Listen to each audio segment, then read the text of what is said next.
Hello everyone, this is Matthew Fraley with Breakpoint Trades. This video I'm sending out just to Breakpoint Trades subscribers. And this is an update and clarification on the SPY and ES systems, which you see here.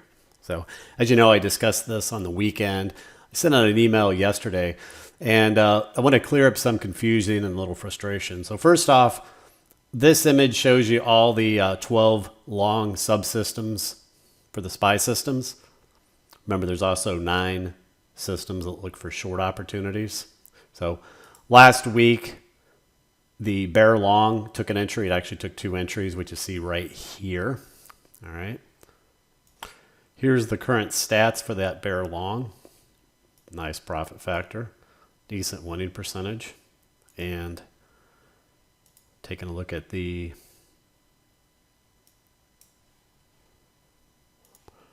profit curve, nice profit curve.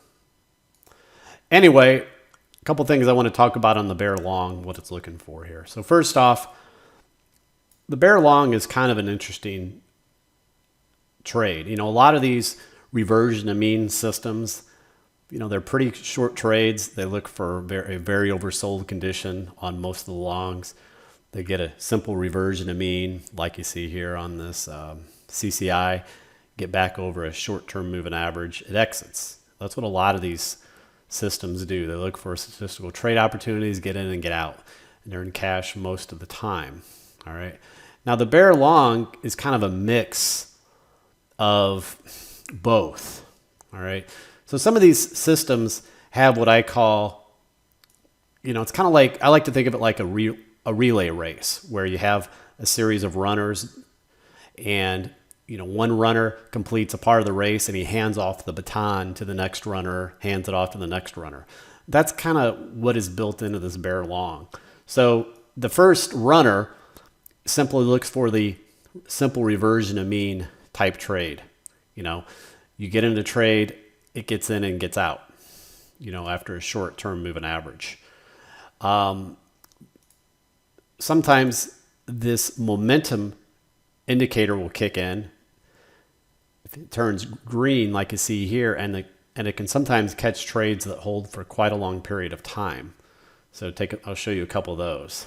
Like here's an example. So it's 2020. System enters here, and it holds for well over a month, about a month and a half. And this shows you another interesting thing about the bear long is that it can actually enter additional entries at higher prices instead of just lower prices. See that? Doesn't happen that often, but it can happen, and it's pretty cool. You know, here's some past examples of the bear long. Here's one back in 2018. Nice exit. And here's an example where it bought, and then it sold after the reversion to mean instead of holding. Okay?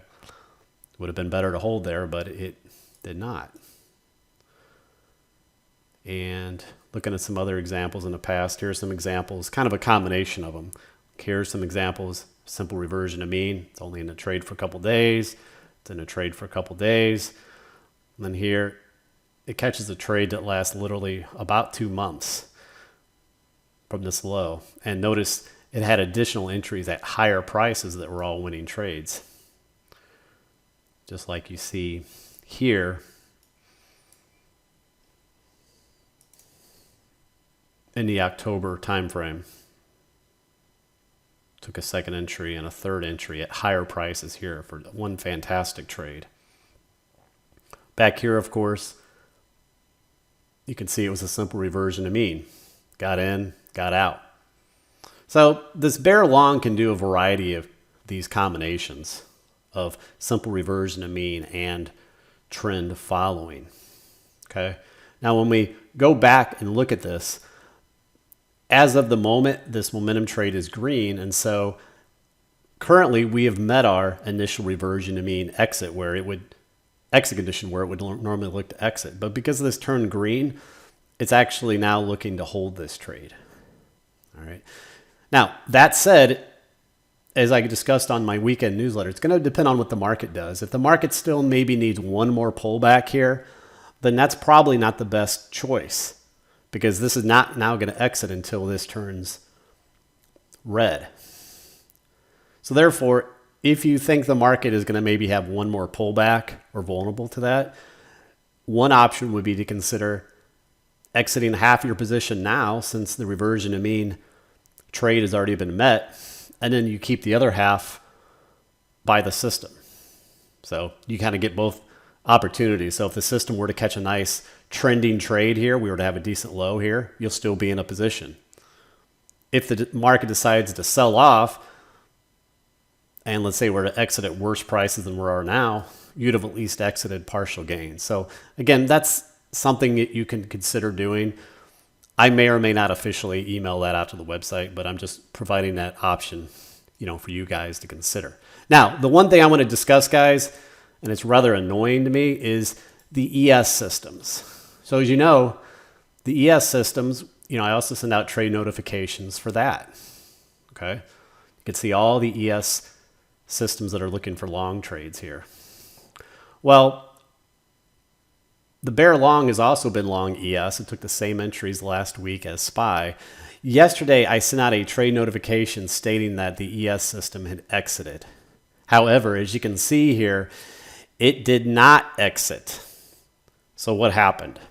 Well, when I refreshed the data at TradeStation, the ES data, the exit disappeared.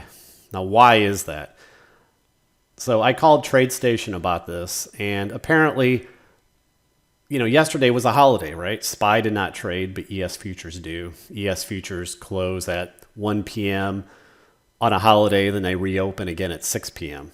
It's that holiday time that TradeStation data kind of is vulnerable to these screw-ups. And that's apparently what happened, what I was told at TradeStation. So when I refreshed the data, the trade that was showing up as an exit all of a sudden didn't show up as an exit.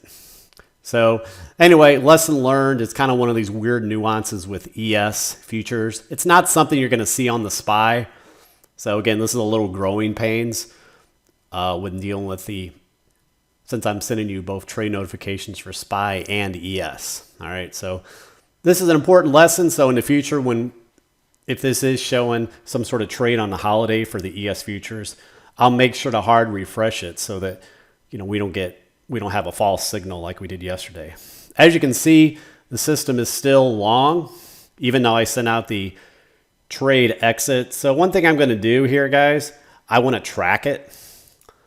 So let me go ahead and pull up the ES trades. So here's the ES system trades. So I'm going to go ahead and show the exit from yesterday, but I went ahead and reopened the trade here. We're going to go ahead and follow the trade, and then whenever the ES system actually exits, I'm going to go ahead and put this. So, we're going to track that for statistical purposes.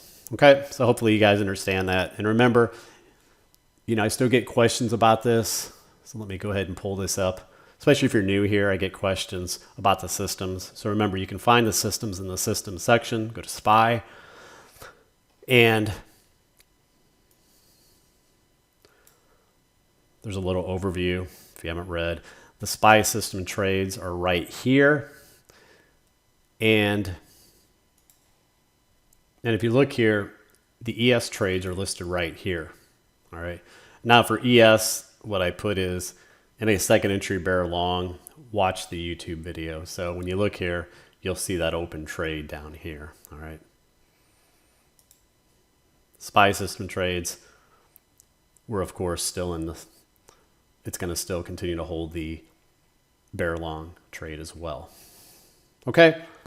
All right, guys, that'll do it. I just wanted to do some clarification on that. Again, apologize for the confusion on this ES data. Confused me as well.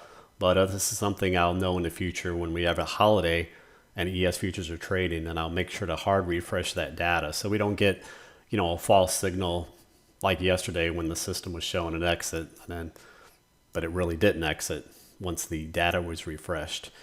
What TradeStation also told me was that sometimes the exchange will change a couple data points, and also their system is meant to handle ES data on a holiday. it still counts the general 5 p.m.